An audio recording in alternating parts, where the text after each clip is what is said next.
ഉപയോഗിച്ച പാത്രത്തിൽ ചൂടുവെള്ളം ഒഴിച്ച് സ്കൂളിലേക്ക് കൊടുത്തേക്കരുത്. ബിസ്ഫിനോൾ എന്ന് പറയുന്ന മാരകമായ രാസവസ്തു ഈ ചൂടുവെള്ളത്തിലേക്ക് അലിഞ്ഞു ചേർന്ന് പിള്ളേരുടെ പള്ളയിലെത്തും.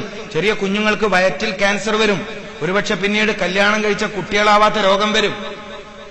വന്യത പ്ലാസ്റ്റിക് കുപ്പിയുടെ ഉപയോഗം കൂടിയതും ബ്രോയിലർ ചിക്കന്റെ ഉപയോഗം കൂടിയതും കേരളത്തിൽ കല്യാണം കഴിച്ച കുട്ടികളാവാത്ത രോഗം വർദ്ധിപ്പിച്ചു എന്നാണ് പഠനം.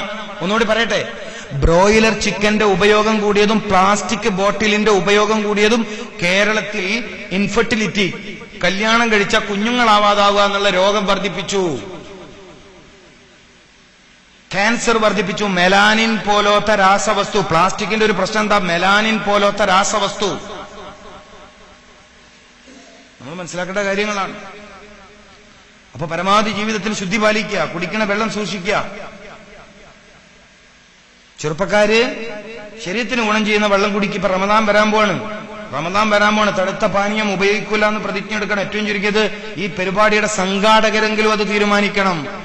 ഒരുപാട് നേരം തന്റെ ജോലിയൊക്കെ പരമാവധി കുറച്ചു നിന്ന കിഡ്നി എന്ന അവയവത്തിലേക്ക് പെട്ടെന്ന് തന്നെ തണുത്തുറച്ച കട്ടിയുള്ള ജ്യൂസുകള് അങ്ങോട്ട് കടന്നു ചെന്നാൽ അതിമാരകമായ കിഡ്നി രോഗത്തിലേക്കാണ് പോവാ.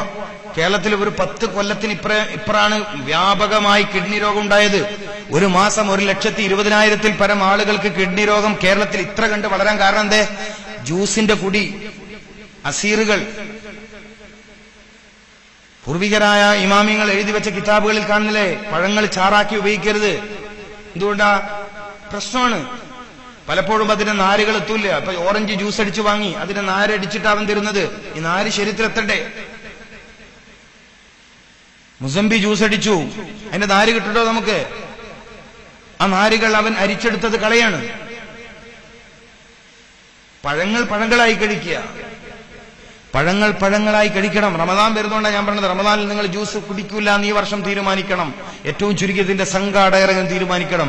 കുടുംബിനികളായ സഹോദരിമാര്, 10,000-കണക്കിന് ചെറുപ്പക്കാരെ കേരളത്തിൽ കിഡ്നി രോഗത്തിലേക്ക് ചവിട്ടി താഴ്ത്തിയ ഇത്തരം തണുത്ത പാനീയങ്ങൾ റമദാൻ ഷരീഫിൽ ഉപയോഗിക്കില്ല എന്ന് തീരുമാനിക്കണം. എനിക്കറിയില്ല ഇവിടത്തെ നോമ്പ് മുറി സമയത്ത് എങ്ങനെയാണ് ഇവിടുത്തെ പ്രയോഗം എന്ന് എനിക്കറിയില്ല.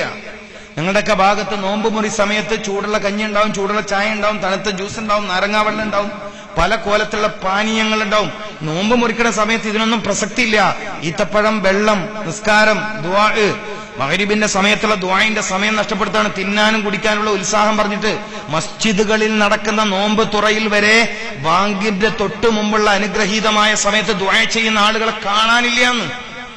റമദാൻ ഷരീഫിന്റെ ഓരോ പകലിന്റെയും അവസാന സമയം നോമ്പ് തുറയുടെ തോമ്പ് മുറിക്കുന്നതിന് തൊട്ട് മുമ്പ് ദുആന് ഇത്രയും ഫളായിലുള്ള, ദുആന് ഇത്രയും ഇജാബത്തുള്ള സമയത്ത് അങ്ങോട്ട് വെക്കുക, ഇങ്ങോട്ട് വെക്കുക, അതെടുക്കുക, ഇതെടുക്കുക, അങ്ങോട്ട് കൊടുക്കുക, ഇങ്ങോട്ട് കൊടുക്കുക. അടുക്കളയിൽ പെണ്ണുങ്ങൾ ചായ കാച്ചുക, പാലൊഴിക്കുക.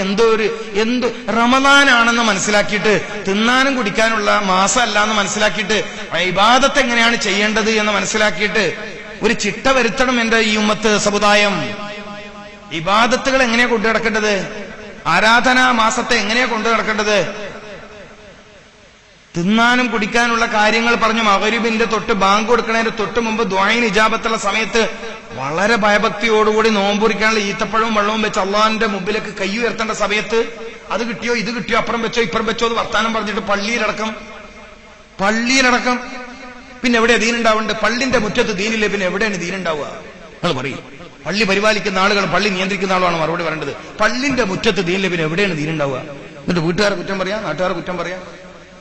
പള്ളിയിൽ ദീൻ ഹയാത്താക്കാൻ കഴിയില്ല, പിന്നെ എവിടെയാണ് ദീൻ ഹയാത്താക്കാൻ കഴിയുക? പള്ളികളിൽ ദീനിന്റെ ശൈലി ഇല്ലെങ്കിൽ പിന്നെ എവിടെ ദീനിന്റെ ശൈലി ഉണ്ടാക്കാൻ പറ്റുക? വലിയ പന്തല് കെട്ടുക നല്ലതാ, സമൂഹമായിരുന്നു നോമ്പുറക്കലൊക്കെ നല്ലതാണ്. അതിന്റെ പേരിൽ ആളെ കൂട്ടാൻ പറ്റുമെങ്കിൽ അതൊക്കെ നല്ലതാണ്.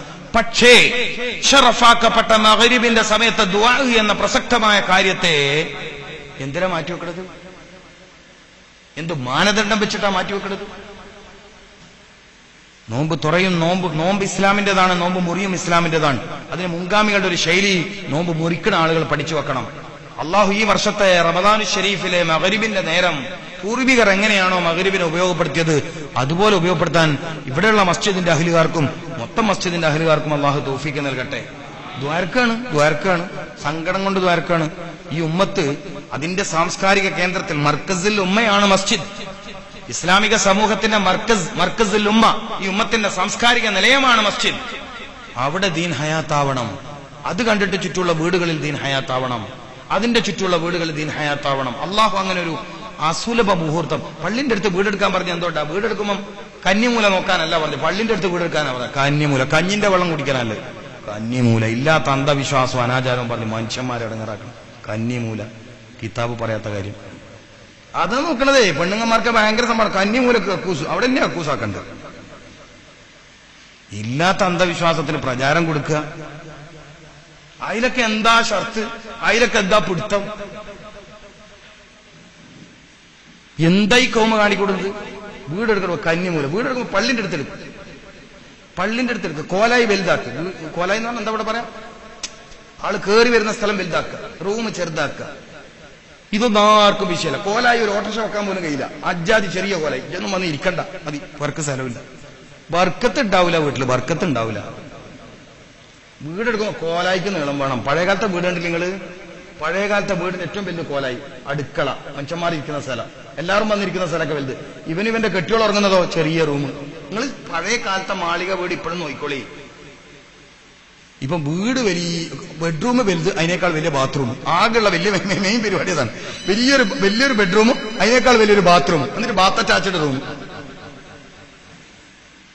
അറിയില്ല, ഒന്നും അറിയില്ല, പറഞ്ഞിട്ട് കാര്യം. അറിവില്ല, എവിടെയോ പണയം വെച്ച് ആരാന്റെ പിറകിൽ അറിവില്ലാത്തവൻ ചെയ്യുന്ന കാര്യം നോക്കി ഓന്റെ ബാക്കിൽ നമ്മൾ കൂടി. നമ്മൾ ഖുറാന്റെ അഹ്ലുകാരാണ്. ഖുറാൻ നോക്കിയോ? ഇല്ല. ഹദീസ് നോക്കിയോ? ഇല്ല. ഇൽമുൽ ഹൻദസ നോക്കിയോ? ഇല്ല. അപ്പൊ ഇൽമുൽ ഹൻദസ എല്ലാം പിന്നെന്തിനാ? അത് കിതാബൊന്നും മൂലാമാർ ഒരു 5-6 മാസം ഓതിയിട്ട് അങ്ങനെ പൂട്ടിയോ വർക്കത്ത്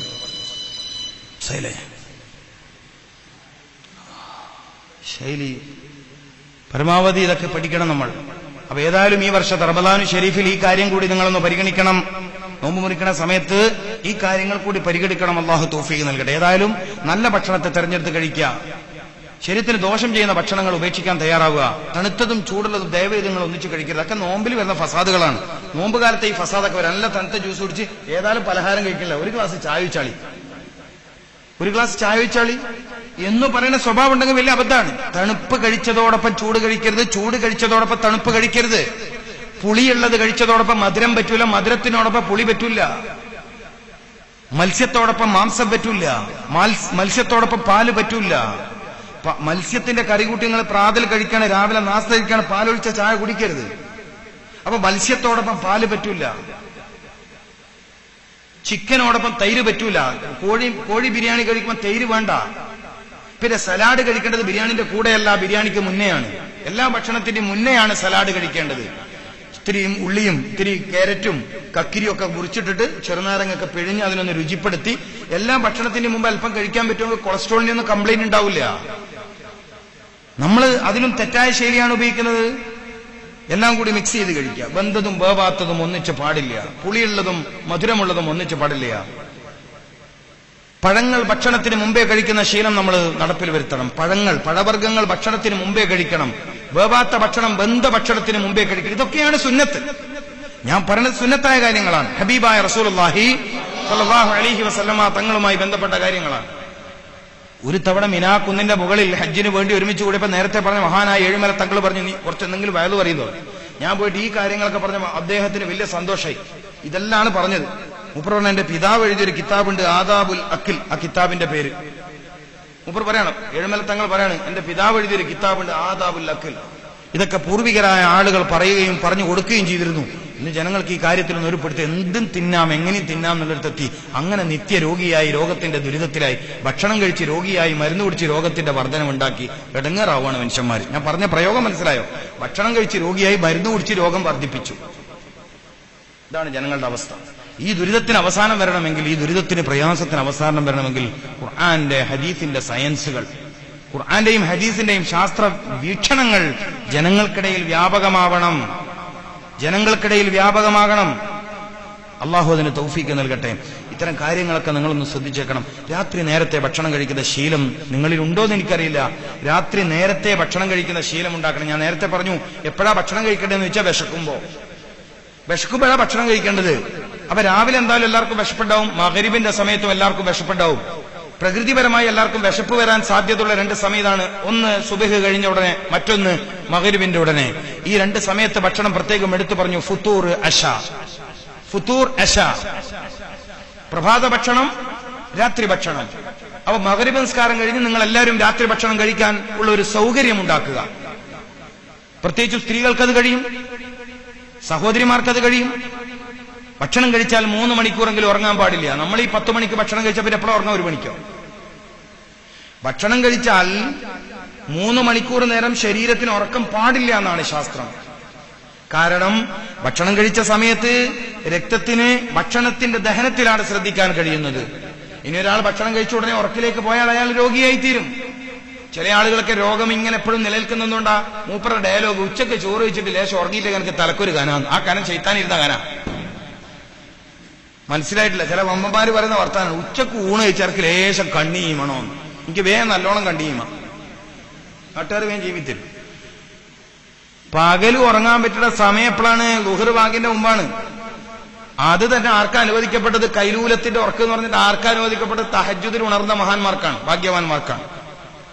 ഇച്ചങ്ങായി ഉച്ചക്ക് ചോറ് കഴിച്ച പേരും പറഞ്ഞ് കടത്തുറങ്ങുന്നത്. എന്നിട്ട് സൂക്കേട് മാറുന്നില്ല, എന്താ ചെയ്യേണ്ടത്? എങ്ങനെ മാറില്ല? സൂക്കേട് മാറാതിരിക്കണം മരുന്ന് എപ്പം കുത്തിവെക്കല്ലേ? പ്രമേഹം എന്തായാലും മാറൂല. പകലുറങ്ങുന്നവന്റെ പ്രമേഹം ഒരു നിലക്കും മാറൂല. പകലുറങ്ങുന്നവരുടെ പ്രമേഹം മാറൂല. അയാൾ അത് ആഗ്രഹിക്കേ വേണ്ട. മാത്രമല്ല, ഒരു 10-20 രോഗം മൂപ്പറ ബാക്കിൽ ഇങ്ങനെ നബിദിനത്തിന് ഘോഷയാത്ര പിള്ളേർ പോകുന്നവരിങ്ങനെ ബാക്കിൽ വരികയും.